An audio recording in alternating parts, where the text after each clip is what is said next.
Elena had always trusted her instincts. As a documentary photographer, she'd climbed frozen peaks in the Himalayas, crossed deserts where mirages danced like ghosts, and camped in forests where wolves howled through the darkness. But nothing in her 32 years had prepared her for the voice that found her on that autumn morning in the Carpathian Mountains. It came not as a whisper or a shout, but as something that resonated in her bones, a frequency that bypassed her ears entirely and settled directly into her chest. The words were incomprehensible, yet she understood their meaning perfectly. "You have been walking on my grave."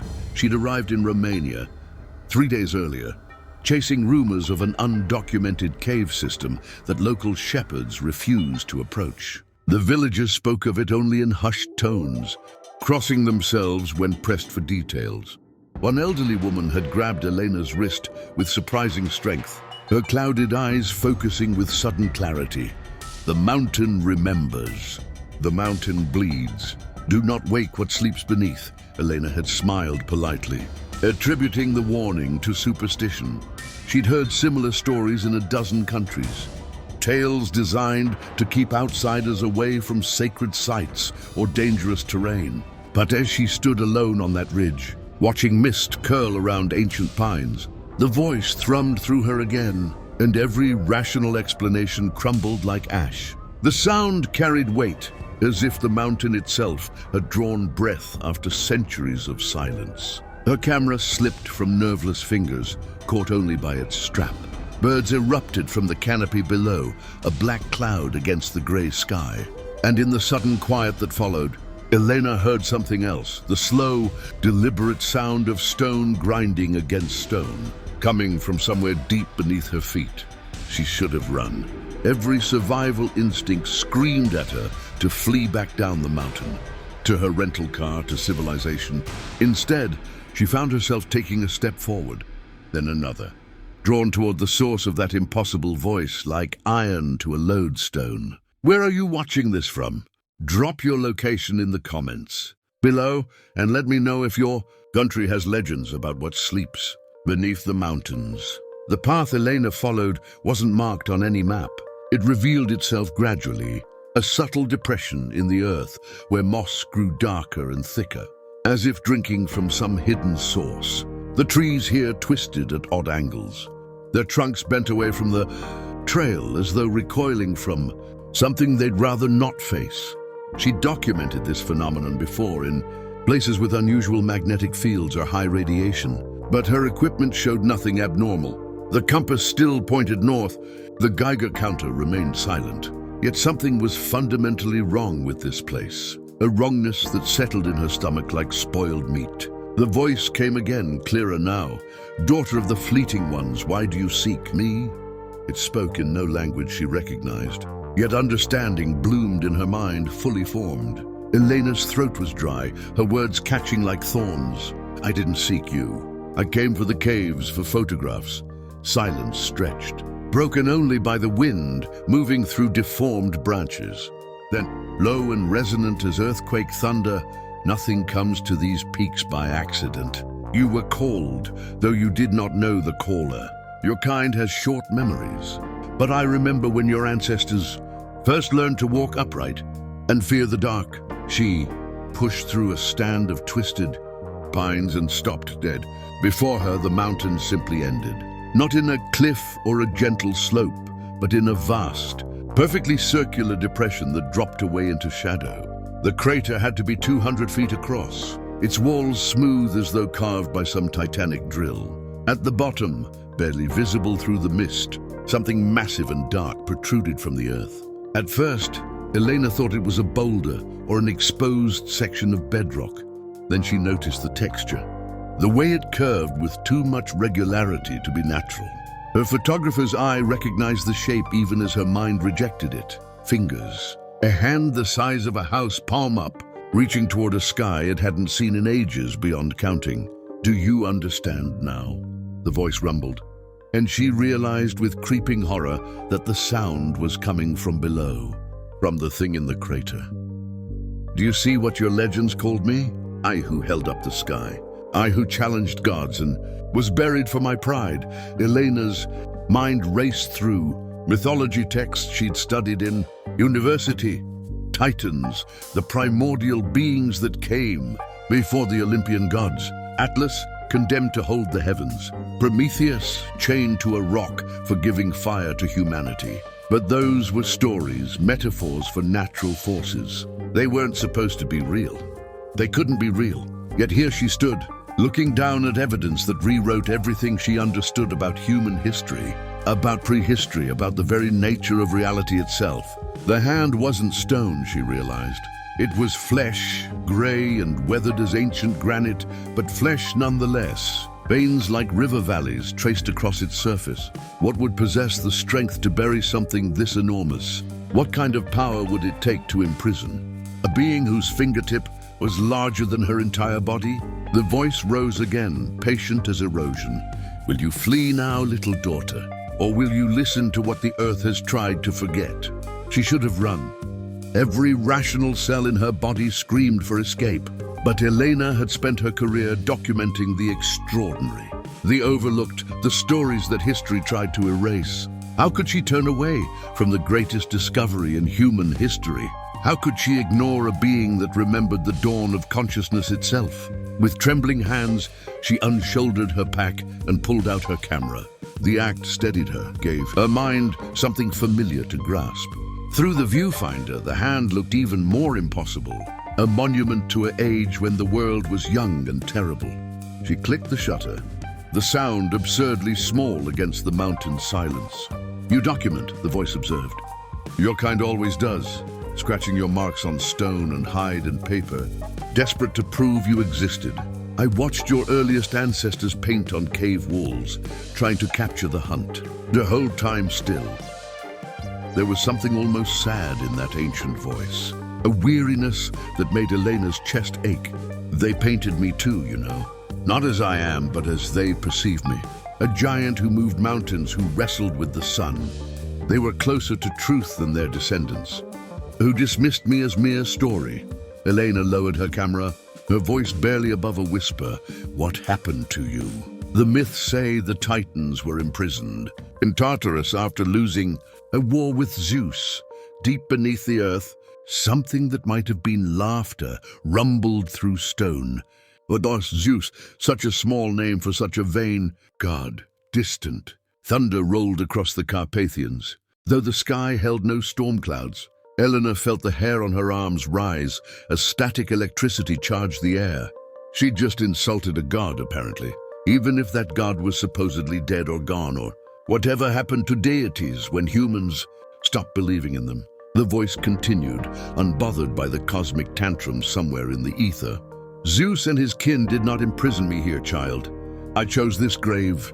When the war was lost and my brothers and sisters were cast down into the deepest pits of the earth, I made a bargain. I would sleep, buried but not bound, keeping watch over something far more dangerous than even the king of gods could imagine. Elena's journalistic instincts kicked in, her mind automatically formulating questions even as her hands shook. Keeping watch over what? The temperature dropped sharply, her breath misting in sudden cold. The mist in the crater began to swirl, forming patterns that hurt to look at directly. Geometries that didn't quite make sense to human eyes. The reason the gods fought so desperately. The reason they turned on those who gave them birth. We Titans were not cruel, little photographer. We were primal. We were the raw forces of creation, the grinding of tectonic plates, the eruption of volcanoes, the drowning flood. We did not hate humanity, we simply did not notice it any more than a storm notices the insects it destroys. She tried to process this, to fit it into her understanding of mythology. So the gods rebelled to protect humans? No, the Titan's voice was gentle, almost pitying. They rebelled to protect themselves. We were too powerful, too vast. Our very existence made the world unstable. So Zeus and his siblings made war, and when they could not kill us, they buried us. But I offered them a solution. Let me remain conscious. Let me keep watch, and I will guard the prison of something far worse than any Titan. Question formed before Elena could stop. It's what could be worse than the primordial forces of creation? The silence that followed stretched. So long she thought the Titan wouldn't answer. Then soft as falling ash, the void that came before creation. The nothing that hungers to be everything again. It sleeps deeper than I do, sealed away by powers that predate even the Titans. But seals weaken, stone erodes, and I have been listening to it dream for 3,000 years. Elena felt her worldview shattering and reforming with each revelation. She'd come here for photographs, for another story about remote places and ancient mysteries. Instead, she'd stumbled into a narrative that rewrote human understanding of existence itself. Her camera felt inadequate, laughably small against the cosmic weight of this moment. Why tell me this? Why call me here? Because the seal is failing. Those 4 words carried the weight of extinction. And suddenly, Elena understood the true terror of standing on this mountain, of hearing this voice, of being chosen for this knowledge. The Titan continued. I can feel it weakening. Cracks spreading through barriers that were meant to last until the stars burned out. I have held my vigil alone for millennia, but I cannot repair what erodes. I need hands smaller than mine, eyes sharper than time-dulled senses, a voice that can speak to the fleeting ones who inherited this world. The massive hand in the crater shifted slightly, fingers curling as if grasping for something just out of reach. Soil cascaded down the crater walls, trees toppling into the abyss. I need you, Elena, who walks alone. Elena, who documents the forgotten. Elena, who was born under an eclipse and carries the mark of threshold crossing in her very soul. How did it know her name? She hadn't spoken it aloud. And what did it mean about an eclipse? She'd been born during a solar eclipse. Yes, but that was coincidence, wasn't it? Wasn't it? Nothing is coincidence, the Titan answered her unspoken thought. You were drawn here because you could hear me. You could hear me because you stand between worlds, marked by shadow. Will you help me, daughter of the fleeting ones? Will you be my hands in the world above? Or will you flee and leave existence to unravel? Indeed, Elena stood at the crater's edge, caught between impossible choices. Behind her lay the normal world, her career, her rational understanding of reality. Before her lay truth that would remake everything, responsibility that would crush most people under its weight. But she'd never been most people. She'd spent her life chasing the extraordinary, documenting the overlooked. How could she turn away now? She took a deep breath, tasting stone dust and ancient air. What do you need me to do? The mountain trembled with what might have been relief. First, you must descend. You must see what I guard with your own eyes. Understand the stakes. Then we will speak of seals and bindings, of old powers and older responsibilities. The Titan paused, and she could swear she heard something like concern in that vast voice. But know this, Elena, once you descend, once you truly see, you cannot unsee. The weight of this knowledge will follow you for whatever brief span of years your kind is granted. Are you certain? She wasn't, not even close, but certainty had never been her guide. Curiosity was. Truth was. The story was. Elena secured her pack, checked her climbing gear with practiced hands, and spoke words that would change the trajectory of her life forever. Show me. The crater wall was steep but manageable, pocked with handholds that seemed almost deliberately placed. As Elena rappelled into the darkness, she couldn't shake the feeling that this descent had been waiting for her, that every choice in her life had led to this moment. The air grew colder, denser, pressing against her skin like deep water. Her headlamp beam caught on crystalline formations jutting from the crater walls, minerals she couldn't identify that pulsed with faint internal light. The massive hand grew larger as she descended, its scale becoming truly apparent. The palm alone was 30 feet across, the fingers extending upward like fallen columns. The flesh was grey-white, striated with lines that could have been age or scarring. It looked simultaneously ancient and strangely preserved, as if time moved differently in this buried place. I have not felt the touch of another living thing in so long, the Titan murmured as Elena's boots finally touched the crater floor. Your warmth is like a spark against infinite cold. She approached the hand cautiously. her scientific mind cataloging details, even as her emotional self reeled. The skin had a texture like weathered marble, cool but not quite stone. Faint pulse marks traced the wrist. So slow, she had to watch for minutes to detect movement. This being was alive, truly alive, buried under a mountain and yet enduring. "How?" she whispered. "How have you survived like this?" Titans do not die easily.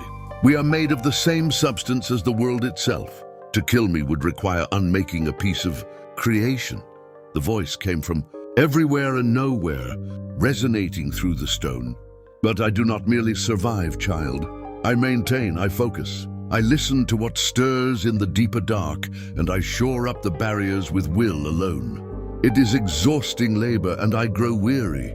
Elena circled the hand, her photographer's eye-framing shots, even in this impossible situation. Then she noticed something her initial shock had missed. Carved into the crater floor around the hand were symbols, vast and intricate, forming concentric circles that extended into the shadows. The markings glowed with that same faint internal light as the crystals, pulsing in slow rhythm with the Titan's heartbeat. "The seal," she breathed. "Yes, the outer ring, the first layer of containment. There are 7 such layers, each deeper than the last, each more complex, and each is weakening." The hand shifted, one finger extending to point toward the far side of the crater. "There, do you see?" Elena followed the direction, her headlamp beam cutting through shadow. At first she saw only stone. Then her eyes adjusted, and she noticed a crack, thin as a spider's web, but running through several of the carved symbols. The markings around the fissure flickered irregularly, their glow stuttering like a failing light bulb. "How long?" she asked, though part of her didn't want to know the answer. "The outer seal has perhaps a decade before it fails completely.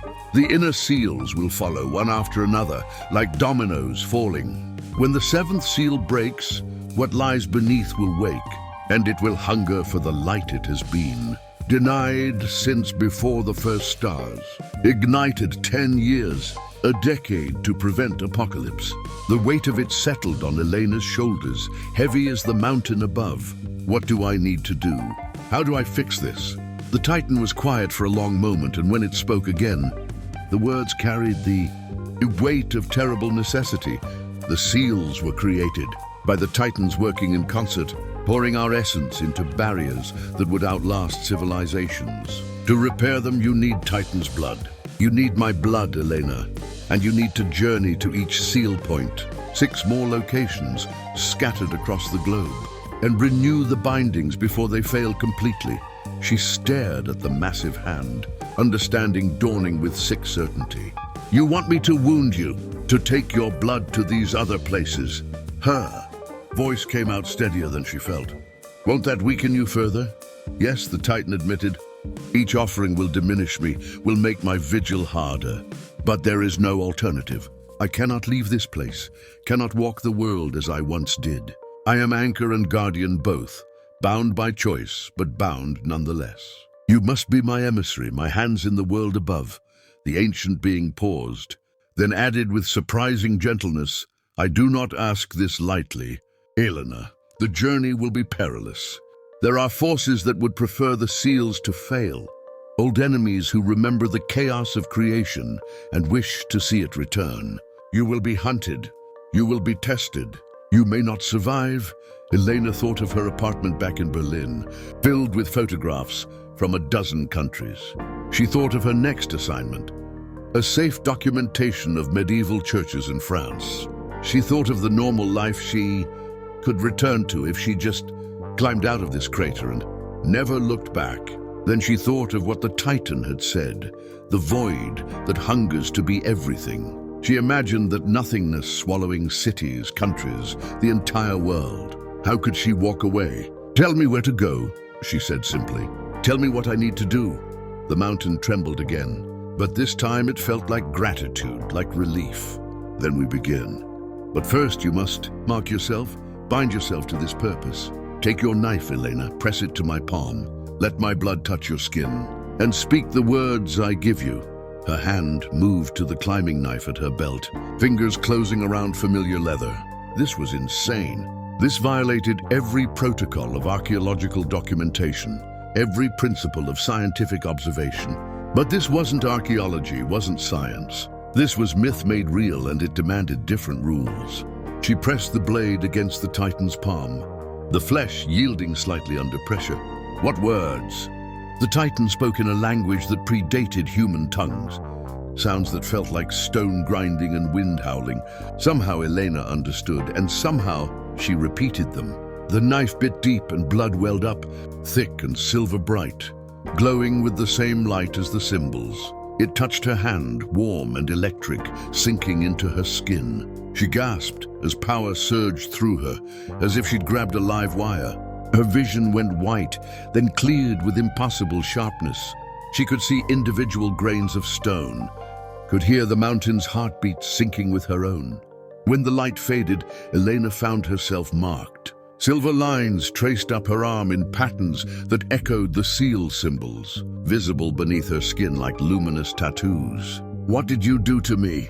Her voice came out higher than intended, edged with panic.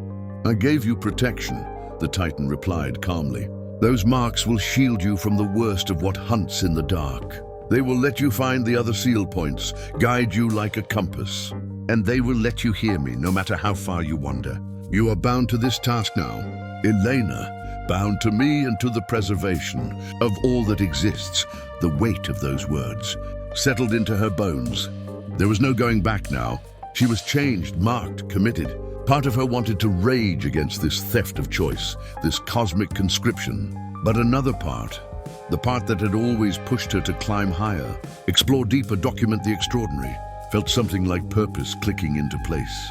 She collected the Titan's blood in a steel water bottle, watching it swirl and glow within the container. 7 seal points, 6 more journeys. Where do I go first? Iceland, the Titan answered. Where fire meets ice, where the world's bones break the surface. The second seal lies beneath a glacier that has stood since before humans knew cold. You have 14 months before it fails. Make haste, daughter of the fleeting ones. Make haste and carry hope into the dark.